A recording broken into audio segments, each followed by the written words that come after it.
প্রিয় শিক্ষার্থীবৃন্দ, আজকে আমরা অর্থনীতি তৃতীয় বর্ষ সম্মান জাতীয় বিশ্ববিদ্যালয়ের গাণিতিক অর্থনীতি ইন্টিগ্রেশন আমরা 9 নাম্বার ক্লাস করব। আমরা গত ক্লাসে আমরা ইন্টিগ্রেশনের 8টি ক্লাস করেছি। আজকে আমরা ইন্টিগ্রেশনের 9ম ক্লাস করব। আমি মনে করেছিলাম 8টি ক্লাস করার পর হয়তো অন্য একটা চ্যাপ্টার দেব, বিশেষ করে অন্তর সমীকরণ, এরপরে আরও 2-1টা ক্লাস দেব সমাকলনের। কিন্তু দেখলাম সমাকলনের আরও কিছু ইম্পর্টেন্ট বিষয় আছে যেটা সাধারণত পরীক্ষাতে আসে। এর জন্য আজকের এই ইন্টিগ্রেশনের 9ম ক্লাস আশা করি এখানে আজকে শেষ করতে পারবো। দেখা যাক। আজকের ক্লাসে আমরা আলোচনা করব, একটা ইলাস্টিসিটি দেওয়া থাকবে, মানে চাহিদার স্থিতিস্থাপকতা দেওয়া থাকবে। সেখান থেকে আমরা চাহিদা অপেক্ষক আমরা বের করব। কি বলেছি? চাহিদার স্থিতিস্থাপকতা দেওয়া থাকবে, আর সেখান থেকে আমরা কি বের করব? আমরা চাহিদা অপেক্ষক বের করব। সেক্ষেত্রে আমরা কিভাবে কাজ করব সেজন্য আমি কিছু নিয়ম লিখে দিচ্ছি। সেটা হচ্ছে, 1, স্থিতিস্থাপকতার সূত্র লিখতে হবে। প্রথমে আমাকে কি করতে হবে? স্থিতিস্থাপকতার যে সূত্র আছে সেই সূত্র আমাকে লিখতে হবে। এরপরে আমাকে যে কাজটা করতে হবে সেটা হচ্ছে সূত্রে পরিমাণের নিচে পরিমাণ ও দামের নিচে দাম লিখতে হবে। মানে সূত্রটাকে একটু কাজ করব, সেই কাজটা কি? পরিমাণের নিচে কে থাকবে? পরিমাণ, আর দামের নিচে দাম থাকবে। আমরা যদি পরিমাণকে কিউ প্রতীক দ্বারা প্রকাশ করি তাহলে কিউ এর নিচে কিউ থাকবে। দামকে যদি পি প্রতীক দ্বারা প্রকাশ করি তাহলে পি এর নিচে পি থাকবে। 3 নম্বরে বলেছি পরিমাণ বামে এবং দাম সমান চিহ্নের ডানে থাকবে। অর্থাৎ আমাদের যে সমান চিহ্ন আছে সেই সমান চিহ্নের বামে থাকবে পরিমাণ, আর সমান চিহ্নের ডানে থাকবে দাম। দাম সমান চিহ্নের ডানে থাকবে। এরপরে বলেছি উভয় পক্ষে সমাকলন করবে। উভয় পক্ষে সমাকলন করবে। আমরা ইলাস্টিসিটির ক্ষেত্রে এই 1, 2, 3, 4 এই 4টা পয়েন্ট আমরা ধারাবাহিকভাবে ফলো করার চেষ্টা করব। 1 নম্বরে কি বলেছি? যে স্থিতিস্থাপকতার সূত্র লিখতে হবে। 2 নম্বরের সূত্রে পরিমাণের নিচে পরিমাণ ও দামের নিচে দাম লিখতে হবে। 3 নম্বর পরিমাণ বামে ও দাম সমান চিহ্নের ডানে রাখবে। 4 নম্বর উভয় পক্ষে সমাকলন করবে। এখন চাহিদা অপেক্ষকে যদি অতিরিক্ত ইনফরমেশন দেওয়া না থাকে, ইলাস্টিসিটি যদি অতিরিক্ত ইনফরমেশন দেওয়া না থাকে, তাহলে চাহিদা অপেক্ষকের সমাকলিত ধ্রুবকের অস্তিত্ব থাকবে।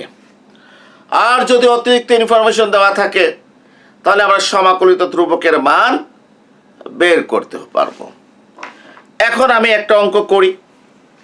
আমাকে দেয়া আছে elasticity of price equal to minus beta. চাহিদা অপেক্ষক বের করো। চাহিদা অপেক্ষক কি করো? বের করো। Elasticity of price equal to minus beta দেয়া আছে। আমাকে বলেছে চাহিদা অপেক্ষক বের করো। এখানে কোনো অতিরিক্ত ইনফরমেশন নাই। যেহেতু অতিরিক্ত কোনো ইনফরমেশন নাই, সেহেতু আমরা যে চাহিদা অপেক্ষক বের করব সেই চাহিদা অপেক্ষকের সমাকলিত ধ্রুবকের অস্তিত্ব থাকবে। এখন আমি এই সমস্যার আনসারটা দিচ্ছি। প্রথমে লিখতে হবে দেয়া আছে E P equal to minus beta. কি লিখতে হবে? এই যে আমি আনসারটা শুরু করছি। দেয়া আছে E P equal to minus beta, লিখলাম। এরপর আমাকে লিখতে হবে স্থিতিস্থাপকতার সূত্র। আমরা জানি ইলাস্টিসিটি অফ প্রাইসের সূত্র হচ্ছে dq by dp into p by q. আমি পরিমাণকে কিউ দ্বারা প্রকাশ করেছি, এই জন্য ডিকিউ লিখেছি। যদি আমি পরিমাণকে এক্স দ্বারা প্রকাশ করতাম, এক্স মানে এই এক্স দ্বারা যদি প্রকাশ করতাম, তাহলে লিখতাম dx by dp into p by x. তো আমি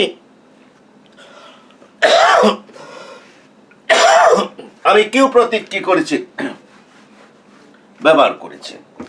আমরা জানি ইলাস্টিসিটি সূত্র হচ্ছে প্রথমে চাহিদা অপেক্ষককে দামের সাপেক্ষে অন্তর্কলন করতে হবে, অর্থাৎ ডিকিউ বাই ডিপি। এরপর দাম, প্রাথমিক দাম বাই প্রাথমিক চাহিদা পি বাই কিউ সমান কত? Minus beta. অর্থাৎ আমি আমার নিয়ম যে 1 নম্বরে বলেছি স্থিতিস্থাপকতার সূত্র লিখতে হবে, আমি সূত্র কি করেছি লিখেছি।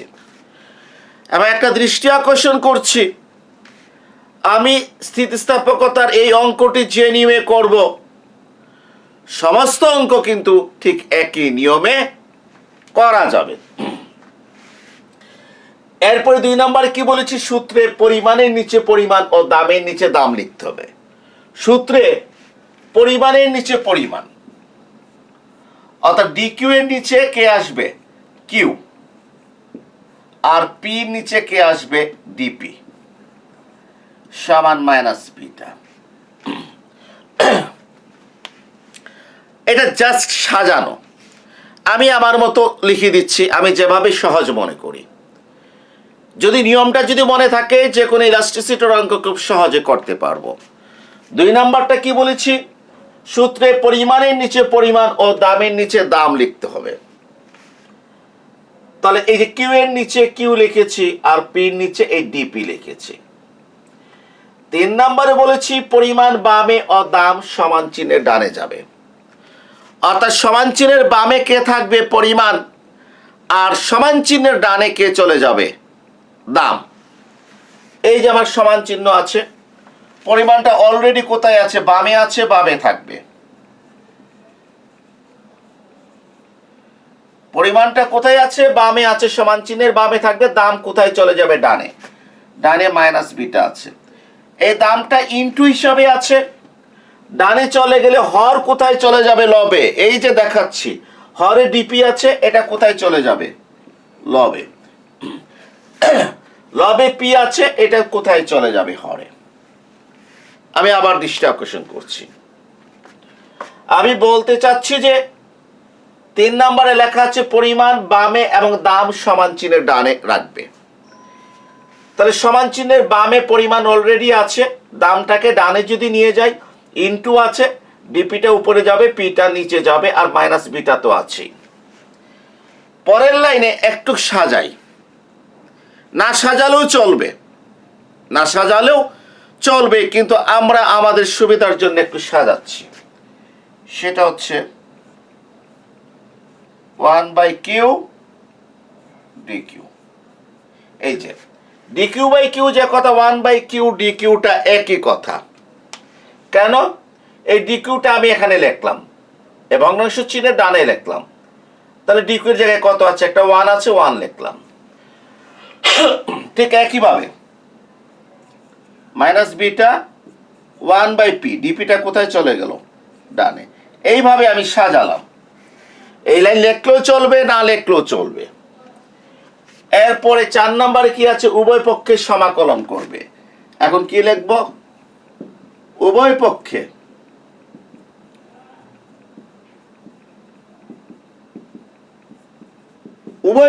সমাকলন করে, মানে বাম দিকেও সমাকলন করব, ডান দিকেও সমাকলন করব। তো উভয় পক্ষে যদি সমাকলন করি তাহলে কি থাকে? 1 বাই কিউ ডি কিউ এই যে আমি এটা এইভাবে সাজিয়েছি কেন, এইভাবে ইন্টিগ্রেশন চিহ্ন দিলেই আমাদের মনে পড়ে যাবে ইন্টিগ্রেশন অফ 1/x এর সূত্র। আমরা জানি ইন্টিগ্রেশন অফ 1/x হচ্ছে ln x। ওই সূত্রটা মনে পড়ার জন্য আমি কিউটাকে কি করেছি, ডি কিউটাকে ডানে নিয়েছি। Integration of 1/q dq minus সমান মাইনাস বিটা ইন্টিগ্রেশন। আমরা জানি এই যে কনস্ট্যান্ট বা সহগ ইন্টিগ্রেশনের বাইরে থাকে, 1/p dp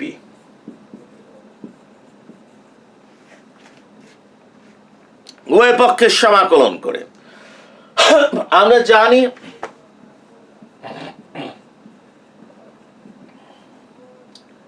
integration of 1/x dx হচ্ছে ln x। তাহলে আমাদের কাছে clear, integration of 1/q dq কি হয়ে যাবে, ln q। যেহেতু 1/x এর ইন্টিগ্রেশন ln x, আর সোজা কথা ln x এর অন্তর্কলন কত, 1/x। তাহলে অবশ্যই 1/x এর সমাকলন ln x। তাহলে 1/q এর সমাকলন ln q মাইনাস বিটা। একইভাবে 1/p এর সমাকলন হচ্ছে ln p। আমরা জানি সমাকলন শেষ হওয়ার পর একটি সমাকলিত ধ্রুবক লিখতে হয়। যেহেতু এখানে লগ আছে, এখানে লগ আছে, এই জন্য আমি লিখলাম ln a। ln a হলো সমাকলিত ধ্রুবক। কি লিখেছি, ln a হলো সমাকলিত ধ্রুবক। এখানে অনেকের একটু স্ট্রাইক করতে পারে, আমরা সমাকলিত ধ্রুবক c লিখেছি অথবা সমাকলিত ধ্রুবক a লিখেছি, b লিখেছি, ln কেন লিখলাম? আমি যখন সমাকলন করিয়েছি, এটা হচ্ছে আমার 9 নাম্বার ক্লাস, আমি প্রথম ক্লাসেই ব্যাখ্যা দিয়েছি। আমি ব্যাখ্যা দিয়েছি সমাকলন করার পর একটা ধ্রুবক লাগে। এই ধ্রুবকটা আমরা c দ্বারা প্রকাশ করতে পারি, আবার log c দ্বারা প্রকাশ করতে পারি, a দ্বারা প্রকাশ করতে পারি, log a দ্বারা প্রকাশ করতে পারি। কারণ a যদি ধ্রুবক হয় তাহলে log aও ধ্রুবক। আবারও বলছি, a যদি ধ্রুবক হয় তাহলে ln aও কি ধ্রুবক। আমি ln a কেন লিখেছি, একটা মিল রেখেছি। মিলটা কি, এখানে রেজাল্ট ln q, এখানে রেজাল্ট ln p, এদের সাথে মিল রেখে কত লিখলাম, ln a। একটু ভালো করে লক্ষ্য করি, ln q সমান ln p two the power minus beta plus ln a। ln p two the power minus beta, এই যে মাইনাস বিটা আছে না, এটা p এর পাওয়ার হয়ে গেল। এই যে মাইনাস বিটাটা কার পাওয়ার হয়ে গেল, p এর পাওয়ার হয়ে গেল। কেন, একটু ব্যাখ্যা দিচ্ছি। আমরা জানি ln x two the power n সমান n ln x। আমরা জানি, এগুলো আমরা স্কুলে শিখেছি, এগুলো স্কুলে শিখেছি, 9 10 এ আছে, 9 এ আছে। ln x two the power n সমান n log x। অর্থাৎ ন্যাচারাল লগের পর x থাকলে, x এর পাওয়ার যদি n থাকে, এই n টা লগের কোথায় চলে আসে, আগে চলে আসে। অর্থাৎ পাওয়ার লগের কোথায় চলে আসে, আগে। পাওয়ার যদি লগের আগে চলে আসে, অর্থাৎ সহগ হয়ে যায়, তাহলে সহগটা আবার কি হয়ে যাবে, চলকের পাওয়ার। এইটা যদি এখানে আসতে পারে, আবার এইটা কোথায় চলে যেতে পারে, আগের জায়গায় এখানে চলে যেতে পারে। এনটা যদি এখানে আসতে পারে, আবার এনটা কোথায়, এখানে চলে যেতে পারে। অর্থাৎ n log x কে আমরা log x two the power n লিখতে পারি। পাওয়ারটা যেহেতু লগের আগে আসছে, আবার ইচ্ছে করলে কি করব, এই nটাকে আবার x এর পাওয়ার দিয়ে দিতে পারবো। অর্থাৎ n log x সমান log x two the power n। এখানে মাইনাস বিটা ln p আছে, এই nটা যেভাবে x এর পাওয়ার, মাইনাস বিটা হচ্ছে কার পাওয়ার, p এর পাওয়ার। এরপরে আমরা এক কাজ করি, একটু লিখি, ln q সমান ln a p two the power minus beta. ln a p two the power minus beta কিভাবে লিখলাম, আমরা নিঃসন্দেহে জানি, স্কুলে পড়েছি ln a plus ln b সমান কত, ln ab। ln ab আমরা কোথায় পড়েছি, আমরা স্কুলে পড়েছি। লন এ প্লাস লন বি সমান লন এ বি, লন এ প্লাস লন বি সমান লন এ বি। তো ln p to the power minus beta plus ln a P to the power minus beta. আমি এইটাকে আগে লিখতে পারি আর এ কে পরে লিখতে পারি, কিন্তু আমি এ কে আগে লিখেছি আর P to the power minus বিটাকে পরে লিখেছি, কোনো অসুবিধা নাই। কোন সূত্র ফলো করেছি? লন এ প্লাস লন বি। লন এর জায়গায় কত আছে? P to the power minus beta plus ln বির জায়গায় কি আছে? এ আছে, তাহলে লন এ বি লিখবো। লন আগে এটা লিখেছি তারপরে এটা লিখেছি। সুতরাং Q equal to A P to the power minus beta. P equal two কত? A P to the power minus beta. ইহাই নির্ণয় চাহিদা অপেক্ষক, ইহাই নির্ণয় চাহিদা অপেক্ষক, ইহাই নির্ণয় চাহিদা অপেক্ষক। এইভাবে আমরা কি করেছি? চাহিদার স্থিতিস্থাপকতা দেওয়া আছে, আমরা চাহিদা অপেক্ষক বের করেছি। চাহিদার স্থিতিস্থাপকতা দেওয়া আছে, আমরা কি বের করেছি? আমরা চাহিদা অপেক্ষক বের করেছি A P to the power minus beta. যদি এক্সট্রা ইনফরমেশন দেওয়া থাকতো তাহলে আমি এই এর মানটা কি করতে পারতাম? এর মানটা বের করতে পারতাম। যেহেতু এক্সট্রা ইনফরমেশন দেওয়া নাই, এই জন্য আনসার হবে q equal to A P to the power minus beta. এই যে ln q ln a P to the power minus beta, এই লন লন ক্যান্সেল করে দিলাম, লন লন বাদ দিয়ে দিলাম, তাহলে থাকে কত? কিউ ইকুয়াল টু এত। এখন যদি আমি বলে দিচ্ছি, এটা তোমরা নিজেরা প্র্যাকটিস করে দেখতে পারো। যদি প্রশ্নে যদি মাইনাস বিটা না থাকতো, প্রশ্নে যদি মাইনাস বিটা না থেকে যদি কত থাকতো? মাইনাস ওয়ান থাকতো, তাহলে রেজাল্ট হতো A P to the power minus one. চাহিদা অপেক্ষকটা কত আসবে? A P to the power minus one. ঠিক একই নিয়মে করতে হবে, ঠিক একই নিয়মে করতে হবে। এখানে মাইনাস ওয়ান থাকবে, এই যে মাইনাস ওয়ান থাকবে, এখানে মাইনাস ওয়ান থাকবে, মাইনাস ওয়ান থাকবে। এই মাইনাস ওয়ানটা পির পাওয়ার হয়ে যাবে কত? Minus one. এই মাইনাস ওয়ান থাকবে, ln ln cancel, a q equal to A P to the power minus one. তাহলে আমরা ইলাস্টিসিটির মান দেওয়া আছে, আমরা কি করেছি? আমরা চাহিদা অপেক্ষক আমরা কি করেছি? আমরা বের করেছি। এখন আমি আরেকটা প্রশ্ন আনসার দেব ইলাস্টিসিটির। আরেকটা অঙ্ক করি, তো এই অঙ্কটা করলে আমি আশা করি আমরা চাহিদার স্থিতিস্থাপকতার যে কোনো সমস্যা আমরা কি করতে পারবো? আমরা সমাধান করতে পারবো। তবে প্রত্যেকটা সমাধান আমি নিয়মটা যেভাবে বলেছি, প্রত্যেকটা এই একই নিয়মে আমাকে কি করতে হবে? সমাধান করতে হবে। স্থিতিস্থাপকতা, elasticity of price.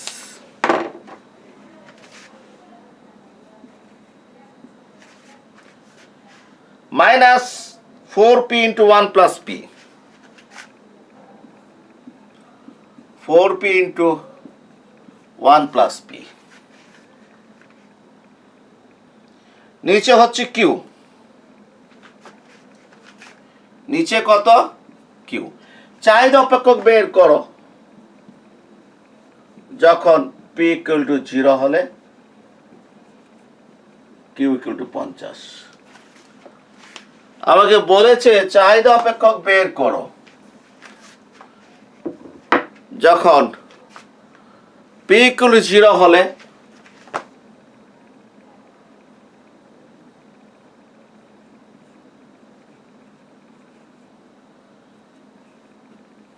q equal to কত? 50। আমাকে বলেছে elasticity of price equal to minus 4p into 1 plus p divided by q. চাহিদা অপেক্ষক বের করো যখন p ইকুয়াল টু 0 হলে q ইকুয়াল টু কত? 50। অর্থাৎ দাম শূন্য অবস্থায় চাহিদার পরিমাণ হচ্ছে 50 একক। আমাকে চাহিদা অপেক্ষক বের করতে হবে। এখানে এইটা হচ্ছে এক্সট্রা ইনফরমেশন। এই এক্সট্রা ইনফরমেশনকে কাজে লাগিয়ে আমরা কি করব, সমাকলিত ধ্রুবকের মান বের করে ফেলব। অর্থাৎ সমাকলিত ধ্রুবকের মান অজানা থাকবে না। অঙ্ক শুরু করছি ঠিক আগের নিয়ম। কি লিখব? দেয়া আছে চাহিদার স্থিতিস্থাপকতা EP equal to -4P into 1 plus P divided by Q. এরপরে বলেছি ইলাস্টিসিটির সূত্র লিখতে হবে, dq by dp into p by q সমান -4p into 1 plus p by q। আমি 1 নাম্বার বলেছি, আমি লিখে দিয়েছি। আমি যে অঙ্ক করার আগে যে নিয়মগুলো লিখে দেই, সেই নিয়মের আলোকে যদি আমরা অঙ্ক করি, ইনশাল্লাহ ওই নিয়মের সমস্ত অঙ্ক আমরা পারবো। আমি ইলাস্টিসিটির অঙ্ক লেখার সময় বলেছি প্রথমে স্থিতিস্থাপকতার সূত্র লিখতে হবে। আমি সূত্র লিখেছি dq by dp into p by q সমান, এটা তো দেয়া আছে। এরপর বলেছি সূত্রে পরিমাণের নিচে পরিমাণ ও দামের নিচে দাম লিখতে হবে। পরিমাণের নিচে পরিমাণ, dq এর নিচে q, তাহলে q এর নিচে q আসলো, p এর নিচে dp সমান -4p 1 প্লাস p, নিচে কত? q। এইভাবে আমি সাজালাম, পরিমাণের নিচে পরিমাণ, দামের নিচে দাম, এখানে যা আছে তাই। 3 নাম্বার কি বলেছি? পরিমাণ বামে ও দাম সমান চিহ্নের ডানে রাখবে। অর্থাৎ সমান চিহ্নের এই সমান চিহ্নের ডান দিক বামে পরিমাণ থাকবে আর ডানে কে থাকবে? দাম। এইভাবে আমাকে কি করতে হবে? সাজাতে হবে। পরিমাণটা কোথায় থাকতে হবে? বামে। অলরেডি পরিমাণটা বামে আছে।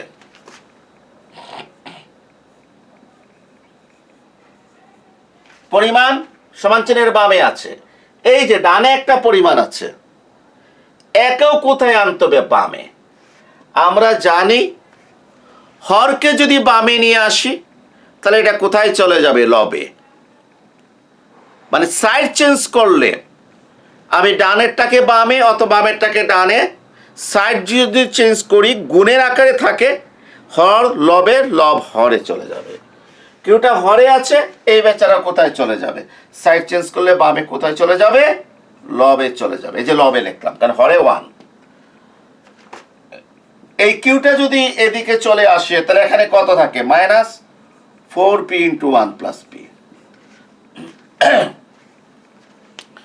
এই কিউটা যদি বাম দিকে চলে আসে, ডান দিকে -4p ইন্টু 1 প্লাস p থাকে।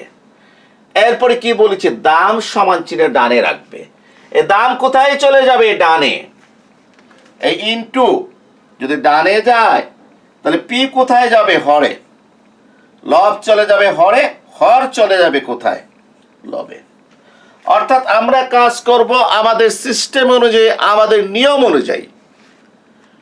যারা সিস্টেম জানে না, নিয়ম জানে না, তাদের জন্য অঙ্ক অত্যন্ত কঠিন। অনেকে এই লাইনের পরে এই লাইন কিছুই বুঝবে না, কিছুই বুঝবে না। কিন্তু আমরা কি দেখেছি? আমরা দেখেছি পরিমাণ বামে এবং দাম সমান চিহ্নের ডানে রাখবে। এইটা আমাদের নির্দেশনা আছে। তো সমান চিহ্নের বামে তো পরিমাণ আছে, পরিমাণ রেখেছি। সমান চিহ্নের ডানে এই যে একটা পরিমাণ তো আছে, পরিমাণ রেখেছি। এই যে একটা পরিমাণ আছে সমান চিহ্নের ডানে, এটা বামে নিয়ে আসলে হরটা কোথায় চলে যাবে? লবে। এটা যদি এখানে চলে আসে, এখানে থাকে -4p ইন্টু 1 প্লাস p। এখন দামটা কোথায় চলে যাবে? সমান চিহ্নের ডানে। p চলে যাবে হরে, dp চলে যাবে লবে। কিউ কিউ কাটাকাটি করলাম, থাকে কত? dq। এই p আর p কাটাকাটি থাকে কত? -4 আর 1 গুণ দিলে কত? 4। আর মাইনাসে প্লাসে -4p ব্র্যাকেট dp। কি করলাম, পি এ কাটাকাটি, -4 আর 1 গুণ দিলে -4, মাইনাসে প্লাসে মাইনাস 4p, মাইনাসে প্লাসে মাইনাস 4p ইন্টু ডিপি। এরপরে আমরা লিখব এই যে শেষ 4 নাম্বার, উভয় পক্ষের সমাকলন করে পাওয়া যায়। আমরা কি লিখব এখন, উভয় পক্ষের সমাকলন করে পাওয়া যায়। ওকে, সমাকলন করে পাওয়া যায়। ইন্টিগ্রেশন অফ, এখানে একটা 1 আছে,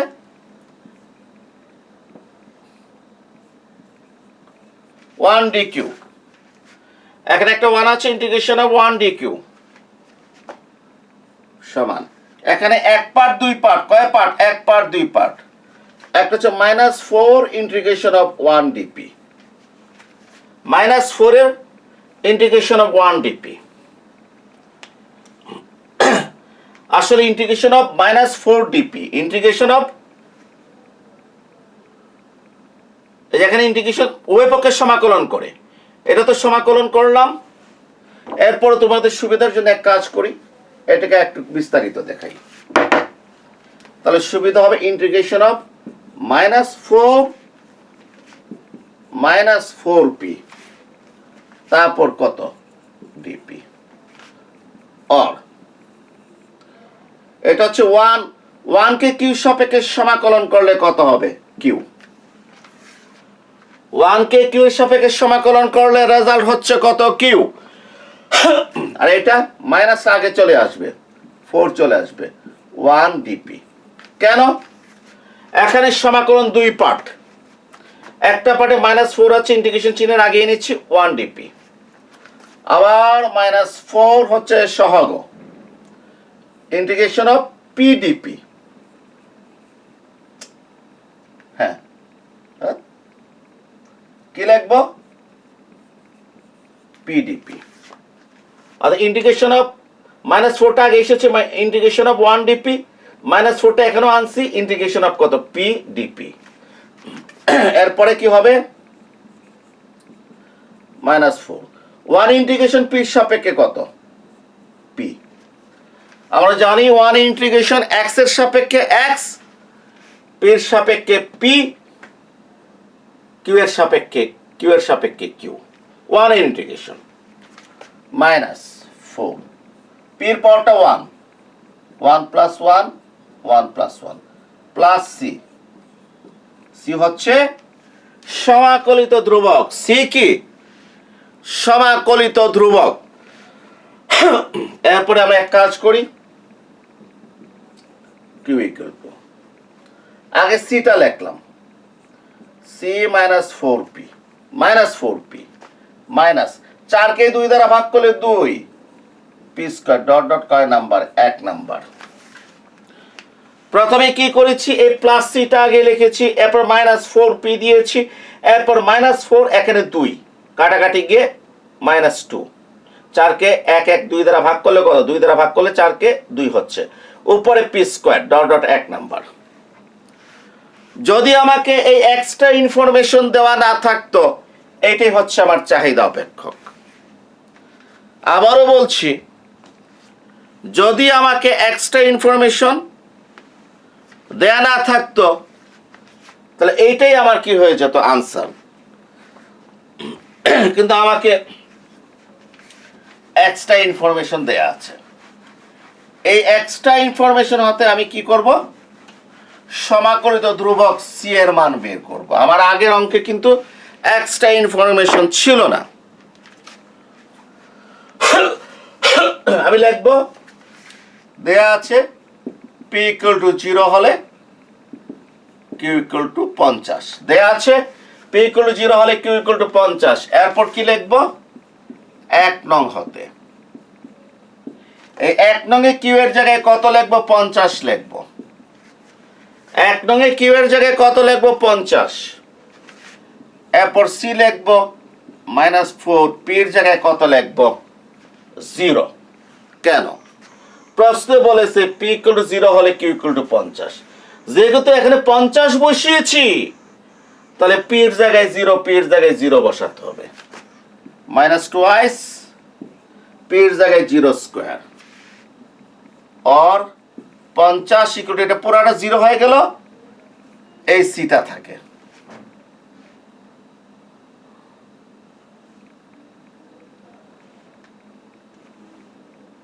এই সিটা থাকে, পুরাটা 0 হয়ে গেল। সুতরাং সি ইকুয়াল টু 50। সি এর মান 1 নং এ বসিয়ে চাহিদা অপেক্ষক পাওয়া যায়। আমরা লিখব সি এর মান 1 নং এ বসিয়ে চাহিদা অপেক্ষক পাওয়া যায়। কিউ ইকুয়াল টু সি কত? 50 minus 4p minus 2p square. C এর মান 1 নং এ বসিয়ে চাহিদা অপেক্ষক পাওয়া যায়। আর এইটাই হচ্ছে আমাদের আনসার। যদি আমাকে বলতো p ইকুয়াল টু 10 হলে q ইকুয়াল টু 50, কি বলেছে? দাম 10 টাকা হলে চাহিদার পরিমাণ 50 একক। মানে p যদি 10 হলে q 50 বলতো, তাহলে আমি এখানে q এর জায়গায় কত বসাতাম? 1 নম্বরে q এর জায়গায় 50 বসাতাম, c 4 ইনটু p এর জায়গায় কত বসাতাম? 10। p এর জায়গায় কত বসাতাম? 10। কিন্তু যেহেতু আমাকে বলেছে p ইকুয়াল টু 0, এজন্য আমি কত বসিয়েছি? 0। আমরা আরেকটা অঙ্ক করলাম।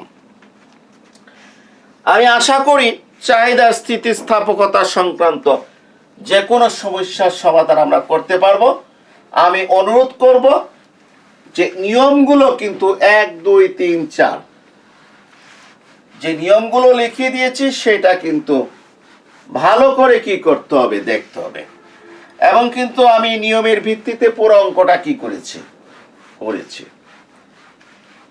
তাহলে আমি আবারও বলছি, চাহিদার স্থিতিস্থাপকতা হতে চাহিদা অপেক্ষক যদি বের করতে চাই, 1 নম্বরে আমাকে চাহিদার স্থিতিস্থাপকতার সূত্র লিখতে হবে। 2 নম্বরে আমাকে পরিমাণের নিচে পরিমাণ, দামের নিচে দাম লিখতে হবে। 3 নম্বরে আমি সমান চিহ্নের বামে পরিমাণ এবং সমান চিহ্নের ডানে দাম রাখবো। 4 নম্বরে উভয় পক্ষে সমাকলন করব। এখন আমরা আলোচনা করব ভোক্তার উদ্বৃত্ত এবং উৎপাদকের উদ্বৃত্ত। এখন আলোচনা করব consumer surplus and producer surplus, ভোক্তার উদ্বৃত্ত এবং উৎপাদকের উদ্বৃত্ত। আমি ভোক্তার উদ্বৃত্ত নির্ণয়ের সূত্রটা দিচ্ছি। ক্লাসটা হয়তো আরো বিস্তারিত করাতাম, সময় নিয়ে করাতাম, যেহেতু তোমাদের পরীক্ষার সামনে এই জন্য সংক্ষেপে করাচ্ছি। একটা সমস্যার সমাধান করে দেব, এইটা দেখে বাকিগুলো সমাধান করার চেষ্টা করবে। প্রথমে তোমরা লেখো ভোক্তার উদ্বৃত্তের সূত্র, consumer surplus. Consumer surplus, consumer সারপ্লাসের সূত্রটা প্রথমে আমরা কি করব? আমরা লিখব। এটা ইন্টিগ্রেশন হবে চাহিদা অপেক্ষকের। লোয়ার লিমিট 0, আপার লিমিট জানি না, কার সাপেক্ষে? কিউ এর সাপেক্ষে। যদি ইন ভেরিয়েবল যদি x হয়, x এর সাপেক্ষে। আমি চাহিদা অপেক্ষকের পরিমাণকে যদি আমি কিউ দ্বারা প্রকাশ করি, তাহলে কিউ এর সাপেক্ষে হবে। যদি আমি x দ্বারা প্রকাশ করি, তাহলে সমাকলন হবে x এর সাপেক্ষে। তাহলে ভোক্তার উদ্বৃত্ত বের করার সূত্র হচ্ছে নির্দিষ্ট সমাকলন, চাহিদা অপেক্ষকের সমাকলন হবে। লোয়ার লিমিট 0, আপার লিমিট পরে। এই আপার লিমিটে কে থাকবে? কিউ থাকবে। কিউ এর মানটা আমরা পরে বার করব, মাইনাস পি ইন্টু কিউ। এটা হচ্ছে কনজিউমার সারপ্লাস। সি মানে কনজিউমার, কনজিউমার সারপ্লাস, ভোক্তার উদ্বৃত্ত নির্ণয়ের সূত্র।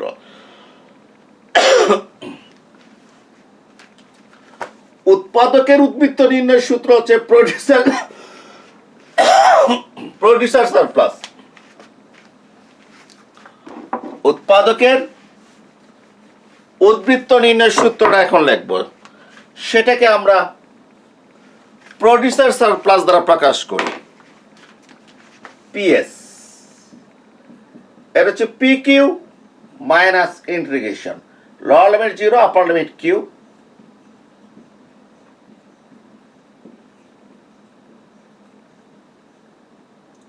যোগানাপেক্ষক কার সাপেক্ষে? কিউ এর সাপেক্ষে।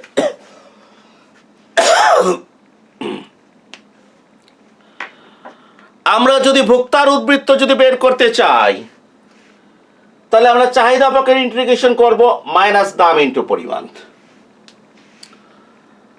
আর আমরা যদি উৎপাদকের উদ্বৃত্ত বের করতে চাই তাহলে প্রডিউসার সারপ্লাস আমরা দাম ইনটু পরিমাণ থেকে বিয়োগ দেব যোগান অপেক্ষকের সমাকলন। কার? যোগান অপেক্ষকের সমাকলন। তাহলে মনে রাখতে হবে ভোক্তার উদ্বৃত্ততে আমরা সমাকলন করব চাহিদা অপেক্ষকের। কনজিউমার সারপ্লাস বের করার সময় আমরা সমাকলন করব কার? চাহিদা অপেক্ষকের। আর উৎপাদকের উদ্বৃত্ত যখন আমরা বের করব তখন সমাকলন করব যোগান অপেক্ষকের। ভোক্তার উদ্বৃত্ত বের করার সময় আমরা চাহিদা অপেক্ষকের সমাকলন থেকে দাম ইনটু পরিমাণ বাদ দেব।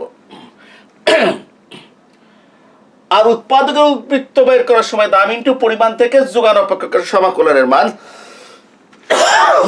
বের করব। এবং এই সমাকলন হচ্ছে lower limit 0 upper limit Q এর মান, এটা নির্দিষ্ট সমাকলন। এখন অঙ্কগুলো কিভাবে করতে হবে সেটা নিয়ম একটু আমি কি করছি আমি লিখে দিচ্ছি।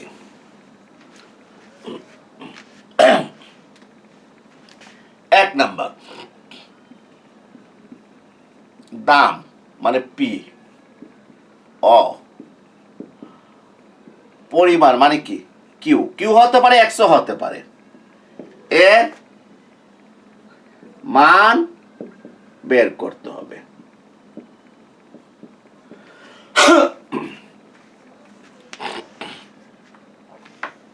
এক নাম্বার কি বলেছি সেটা আমরা ভোক্তার উদ্বৃত্ত বের করতে চাই অথবা উৎপাদকের উদ্বৃত্ত বের করতে চাই না কেন, যে কোনো একটা বের করতে চাই না কেন, আমাকে দাম মানে প্রাইস, পরিমাণ মানে কি পরিমাণ, কিউ এর মান কি করতে হবে? বের করতে হবে। প্রশ্নে পি এবং কিউ এর মান দেয়া থাকতে পারে, যদি রেডিমেড দেয়া থাকে তাহলে তো ভালো, পরিশ্রম কম। আর যদি দেয়া না থাকে তাহলে কষ্ট করে আমাদেরকে দাম আর পরিমাণ বের করতে হবে। সেখানে কিন্তু আমাদেরকে বিভিন্ন কৌশল অ্যাপ্লাই করতে হবে।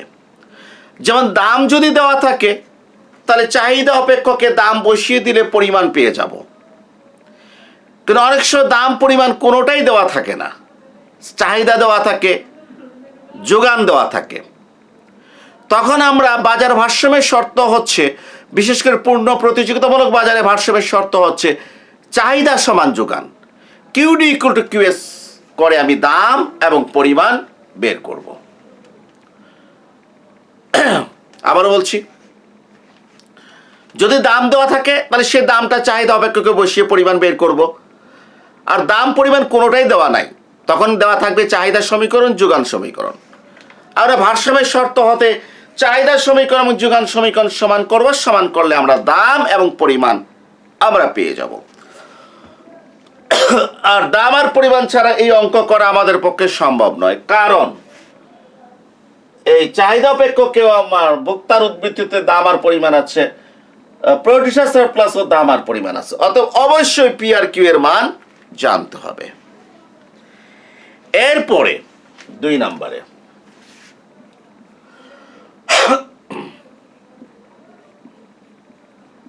চাহিদা অপেক্ষকে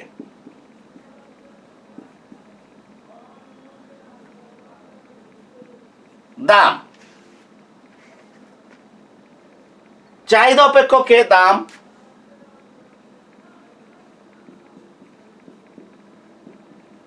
সমান চিহ্নের বামে, পরিমাণ ডানে যাবে। অর্থাৎ ইলাস্টিসিটির উল্টাটা, ইলাস্টিসিটির উল্টাটা। ইলাস্টিসিটি থেকে যখন আমরা চাহিদা অপেক্ষক বের করেছিলাম তখন পরিমাণ ছিল সমান চিহ্নের বামে, দাম ছিল সমান চিহ্নের ডানে। কিন্তু যখন আমি কনজিউমার সারপ্লাস বের করব তখন চাহিদা অপেক্ষকের দামটা সমান চিহ্নের কোথায় থাকতে হবে? বামে। আর পরিমাণটা কোথায় থাকতে হবে? ডানে। পরিমাণটা কোথায় থাকতে হবে? ডানে। আর প্রডিউসার সারপ্লাসের ক্ষেত্রে, কোনটার ক্ষেত্রে? উৎপাদকের উদ্বৃত্তের ক্ষেত্রে যোগান অপেক্ষকে দাম সমান চিহ্নের বামে আর পরিমাণ কোথায় থাকবে? ডানে। অর্থাৎ আমি যদি উৎপাদকের উদ্বৃত্ত যদি বের করতে চাই তাহলে ওই একই বিষয়। প্রথমে কি হবে? এই যোগান অপেক্ষকে, কোন অপেক্ষকে? যোগান অপেক্ষকে দামটা থাকতে হবে সমান চিহ্নের বামে, পরিমাণটা থাকবে সমান চিহ্নের ডানে। যদি সমান চিহ্নের ডানে পরিমাণ থাকে তাহলে তো ভালো কথা, সহজ। যদি না থাকে তাহলে পরিমাণকে কোথায় নিয়ে যেতে হবে? ডানে নিয়ে যেতে হবে। আমরা একটা সমস্যা নিয়ে আলোচনা করি, আলোচনা করলে আশা করি আমাদের ক্লিয়ার হয়ে যাবে। আর এই একটা অঙ্ক থেকে আমরা কনজিউমার সারপ্লাসের অ্যান্ড প্রডিউসার সারপ্লাসের সমস্ত অঙ্ক আমরা করতে পারবো যদি আমরা নিয়ম ভালো করে দেখতে পারি। ডাকটা হচ্ছে QD = 12 - 2 P, 12 - 2 P, QS = -4 + 2 P,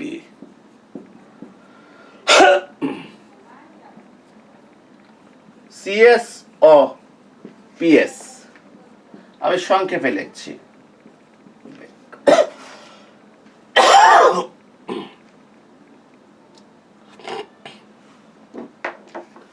CS ও PS বের করো। CS মানে কনজিউমার সারপ্লাস, ভোক্তার উদ্বৃত্ত। PS মানে প্রোডিউসার সারপ্লাস, উৎপাদকের উদ্বৃত্ত বের করো। তা আমি শুরু করছি। আমি প্রথমে ভোক্তার উদ্বৃত্ত বার করব। কি বার করব? ভোক্তার উদ্বৃত্ত বার করব।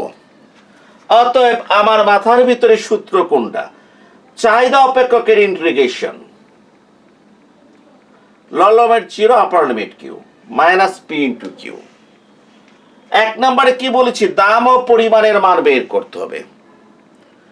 সারা প্রশ্ন পড়ে দেখি দামেরও কোনো ইনফরমেশন দেওয়া নাই, পরিমাণেরও কোনো ইনফরমেশন দেওয়া নাই। যদি আমাকে বলতো দাম 3 টাকা তাহলে আমি এখানে দাম 3 বসিয়ে দিতাম, দিয়ে পরিমাণটা বের করতাম। 3 × 6, 12 হতে 6 বাদ দিলে পরিমাণ কত বেরোতো? 6। কিন্তু আমাকে দাম সংক্রান্ত কিছু বলে নাই, পরিমাণ সংক্রান্ত কিছু বলে নাই। কিন্তু আমি কি দেখছি? চাহিদা অপেক্ষক দেওয়া আছে, যোগান অপেক্ষক দেওয়া আছে। অতএব আমার ফার্স্ট ইয়ার অনার্সে আমি গাণিতিক অর্থনীতির যে ক্লাস করেছি সেখান থেকে আমি জানি চাহিদা ও যোগান সমীকরণ যদি দেয়া থাকে তাহলে ভারসাম্যের শর্ত অনুযায়ী দুইটা সমান করলে ভারসাম্য দাম আর পরিমাণ পাওয়া যায়। তাহলে আমি কি লিখবো? ভারসাম্যের শর্ত অনুযায়ী QD = QS, QD = QS। QD কত? 12 - 2 P,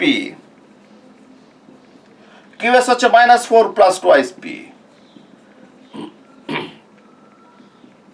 পিটাকে বাম দিকে নিয়ে আসি। এই -2 P + 2 P সমান চিহ্নের বামে আসলে -2 P, -4 + 12 ডানে গেলে কত হবে? -12 + 12 ডানে গেলে -12। মনে রাখতে হবে যদি গুণের আকারে না থাকে, প্লাস মাইনাস হিসাবে যদি থাকে, প্লাসটা মাইনাস হবে, মাইনাসটা প্লাস হয়ে যাবে ডানে। আর গুণের আকারে থাকলে হর লবে, লব হরে যাবে, অনেকবার বলেছি। এখানে +12 ছিল, ডানে গেলে -12 হয়েছে। -4P = -16, মাইনাস মাইনাস ক্যান্সেল, সুতরাং P = 16/4 = 4। আমার দাম কত বেরিয়েছে? 4। বাজার ভারসাম্য হতে আমি পির মান কত পেয়েছি? 4। এখন আমি বলবো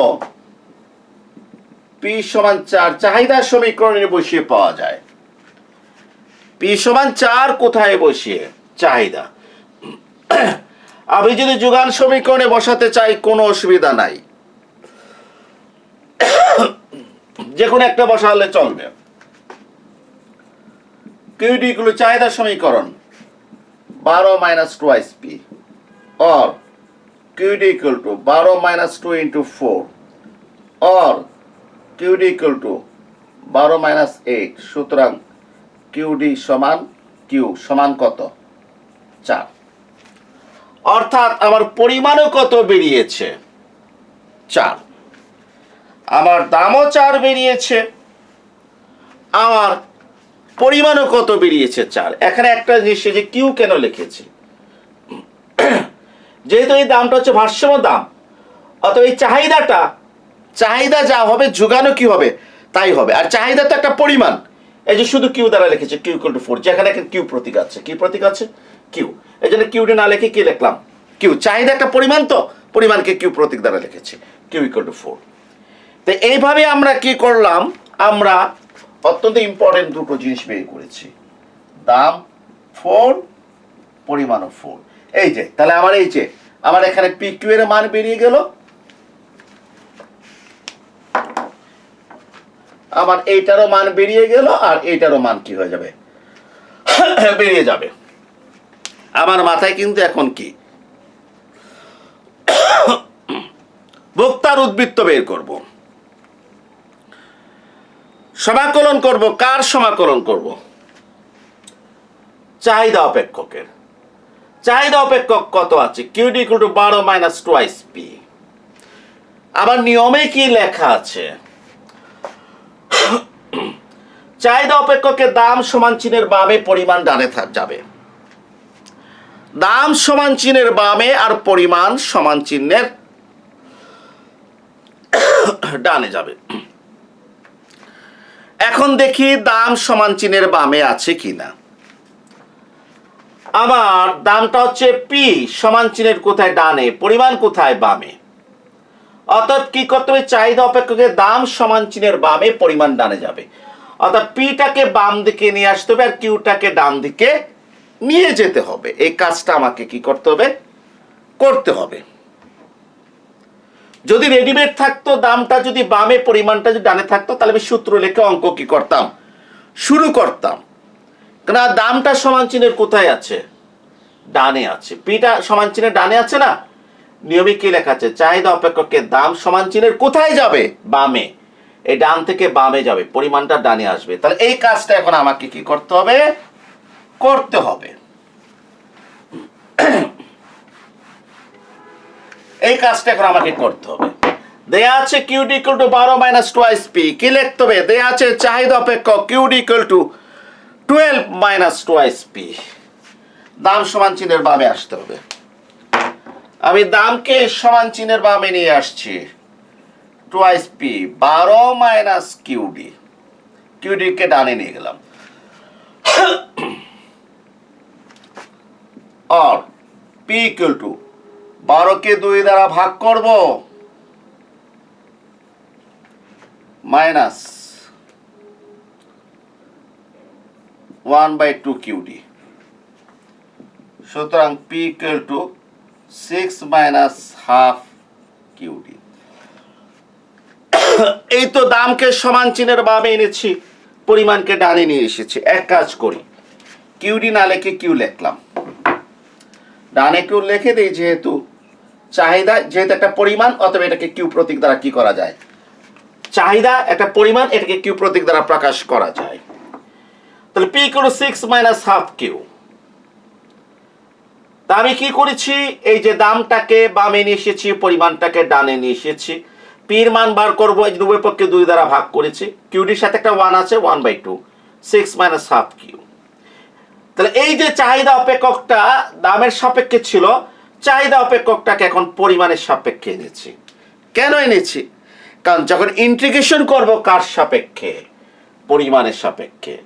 যোগান অপেক্ষককে যখন ইন্টিগ্রেশন করব কার সাপেক্ষে? পরিমাণের সাপেক্ষে। এই জন্য পরিমাণ উদ্বৃত্ত বের করার সময় পরিমাণ সমান চিহ্নের কোথায় থাকতে হবে? ডানে থাকতে হবে। এখন অঙ্ক শুরু করছি।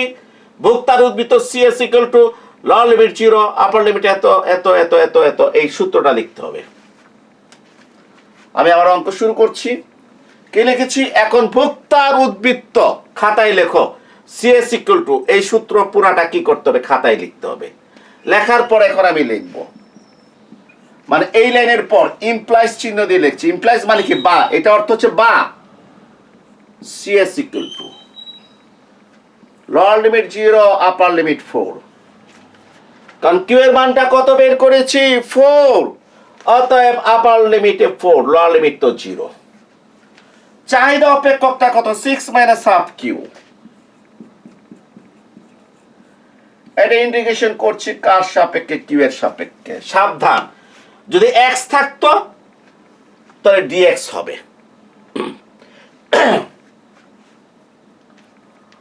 তো লোয়ার লিমিট 0, আপার লিমিট 4। আর এই যে চাহিদা অপেক্ষক যেটা ছিল, এটা পি সাপেক্ষে ট্রান্সফার করেছি 6 minus half Q D Q minus P কত? 4 ইন্টু কিউ কত? 4। এটা দুই পার্ট হবে। Consumer surplus 6 1 D Q 40 minus half Q D Q 40 minus 16। আমাদের একটু বুঝতে হবে, এখানে দুই পার্ট। 6 ইন্টিগ্রেশনটা কার হবে? 1 এর হবে। কার হবে?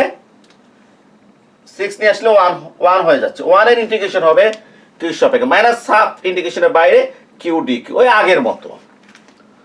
এরপরে কত লিখবো? এটা তো 4 4 16 লিখেছি। কনজিউমার সারপ্লাস 6 1 কে কিউ সাপেক্ষে করলে কত? কিউ 40 মাইনাস হাফ কিউ এর ইন্টিগ্রেশন কত? 1 প্লাস 1 1 প্লাস 1 40 মাইনাস 16। একটু ভালো করে লক্ষ্য করি আমরা, একটু ভালো করে লক্ষ্য করি।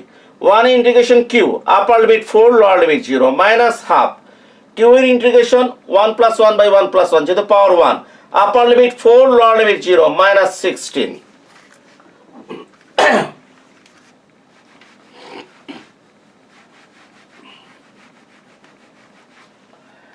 এখন আমরা কি করব?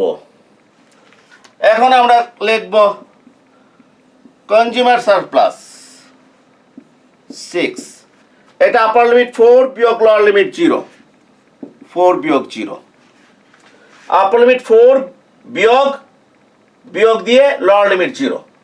প্রথমে আপার লিমিট মাইনাস দিয়ে লোয়ার লিমিট, এরপরে মাইনাস হাফ, ও 2 তো বাইরে গেল, তাহলে কত? 1/4, 1/4। এই যে 2 আর 2 কত? 4, 1 বাই কত? 4। এটা কিউ স্কয়ার, আপার লিমিট 4, প্রথমে কত লিখবো? 4 স্কয়ার বিয়োগ 0 স্কয়ার বিয়োগ 16। প্লিজ, এখানে 2, তাহলে এটা কত হবে? 1, 2 আর 2 4, 1/4 লিখেছি। এরপর Q square, 1 plus 1 2 Q square, তাহলে আপার লিমিট 4, 4 এর স্কয়ার মাইনাস 0 স্কয়ার, আর মাইনাস কত? 16। और कंज्यूमर सरप्लस 4 আর 6 গুণ দিলে কত? 24 বিয়োগ এটা 4 এর বর্গ 16, 16 কে 4 দ্বারা ভাগ করলে কত? 4 মাইনাস 16। সুতরাং কনজিউমার সারপ্লাস, আমি আবার একটু হিসাব করছি। 6 আর 4 এ কত? 24, 4 এর বর্গ 16, 16 কে 4 দ্বারা ভাগ, 16 থেকে 0 গেলে 16, 16 কে 4 দ্বারা ভাগ করলে 4, 4 এর বর্গ 16, 16 থেকে 0 গেলে কত? 16, 16 কে 4 দ্বারা ভাগ করলে 4, এই 4 দ্বারা ভাগ করলে মাইনাস 16। তাহলে এখানে মাইনাস 4 মাইনাস 16 মাইনাস 20, আর এটা 24 কত? 4। তাহলে আমাদের কনজিউমার সারপ্লাস কত বেরিয়েছে? আমাদের কনজিউমার সারপ্লাস 4 বেরিয়েছে। আমাদের কনজিউমার সারপ্লাস 4 বেরিয়েছে। এখন যদি আমরা প্রোডিউসার সারপ্লাস যদি বের করতে চাই, তাহলে আমাকে যোগান অপেক্ষক নিয়ে কাজ করতে হবে। কোনটাকে নিয়ে? যোগান অপেক্ষক। কারণ যোগান অপেক্ষক কেউ দাম সমান চিহ্নের বামে, পরিমাণ ডানে থাকবে। আমার দামটা কোথায় আছে? ডানে আছে, বামে নিয়ে আসবো। তো প্রথমে এটা লিখবো, লিখে তারপর কি দেবো? Minus twice P. এটা বামে, প্লাসটা বামে চলে আসলো, minus twice P. Minus 4 minus QS. Okay, minus 4 QS ডানে গেলে মাইনাস কিউএস, আর টুয়াইস পি সমান 4 প্লাস কিউএস। কেন? কারণ মাইনাস 1 দ্বারা গুণ করলে এটাও প্লাস, এটাও প্লাস, এটাও প্লাস। সুতরাং পি ইকুয়াল টু 4কে 2 দ্বারা ভাগ করলে 2, একটা 1 আছে, 2 নিচে চলে যাবে, 1/2 কিউএস। সুতরাং 2 প্লাস 1/2 কিউ। যেহেতু যোগানো একটা পরিমাণ, এই জন্য কিউ প্রতীক দ্বারা প্রকাশ করা হয়েছে। 2 প্লাস 1/2 কিউ। তাহলে এটাকে আমাকে কি করতে হচ্ছে? ট্রান্সফার করতে হয়েছে। পি সমান চিহ্নের বামে, আর কিউটা কোথায় চলে গেল? ডানে। এখন আমাকে সূত্র কোনটা লিখতে হবে? আমাকে সূত্র যেটা লিখতে হবে সেটা কোনটা? এই সূত্র লিখতে হবে।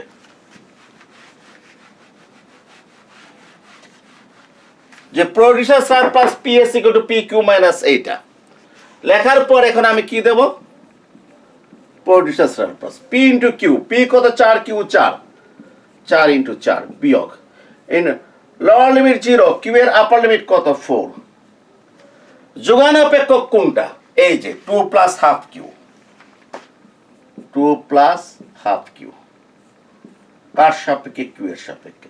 এখন আমরা আগের মতো কাজ করি। এখানে 2 পার্ট আছে, আমরা আগের মতো কাজ করি। কাজ করলেও এখনো আমরা পিএস ইকুয়াল টু কত পাবো? 4। অর্থাৎ এখানে কনজিউমার সারপ্লাসও 4, প্রডিউসার সারপ্লাসও কত? 4। দুইটাই 4 বেরিয়েছে। তো এখানে আমি আজকে ইলাস্টিসিটির দুটো অঙ্ক করালাম, আর consumer surplus and producer surplus আলোচনা করলাম। আর সবচেয়ে ইম্পর্টেন্ট হচ্ছে এই যে নিয়মটা লিখে দিয়েছে। তুমি যদি দাম আর পরিমাণ যদি না জানো, না বের করতে পারো, তাহলে ভোক্তার উদ্বৃত্ত, উৎপাদক উদ্বৃত্ত তোমার বের করা সম্ভব হবে না।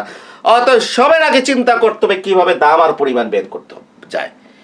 এরপরে তোমাকে দেখতে হবে দামটা সমান চিহ্নের কোন দিকে আছে। যদি বাম দিকে থাকে তাহলে দাম, ডান দিকে থাকে তাহলে দামটাকে বাম দিকে নিয়ে আসতে হবে, পরিমাণটাকে ডান দিকে নিয়ে আসতে হবে। কেন পরিমাণ ডানে থাকবে? কারণ পরিমাণের সাপেক্ষে ইন্টিগ্রেশন হচ্ছে, এই জন্য পরিমাণটা কোথায় থাকতে হবে? ডানে। প্রিয় শিক্ষার্থীবৃন্দ, আমরা ইন্টিগ্রেশনের আজকের ক্লাস নিয়ে 9টা ক্লাস করেছি। প্রত্যেকটা ক্লাস ধারাবাহিকভাবে পাওয়া যায় প্লে লিস্টে। ইনশাল্লাহ আগামী ক্লাস যেটা নিয়ে আসবো সেকেন্ড ইয়ারের গাণিতিক অর্থনীতির, সেটা হচ্ছে অন্তর সমীকরণ, ডিফারেন্স ইকুয়েশন। আগামী ক্লাসে আলোচনা করব। তবে এই ডিফারেন্স ইকুয়েশন আলোচনা করার পূর্বে, যেহেতু ডিফারেন্সিয়াল ইকুয়েশন আলোচনা করেছি, শেষ করেছি, একবার ভালো করে ডিফারেন্সিয়াল ইকুয়েশনটা দেখতে হবে। দেখলে ডিফারেন্স ইকুয়েশনের অঙ্ক অনেকটা সহজ হয়ে যাবে। আগামী ক্লাস আসার আগ পর্যন্ত সবাইকে আন্তরিকভাবে ধন্যবাদ দিয়ে আজকের ক্লাস এখানেই কি করছি? শেষ করছি।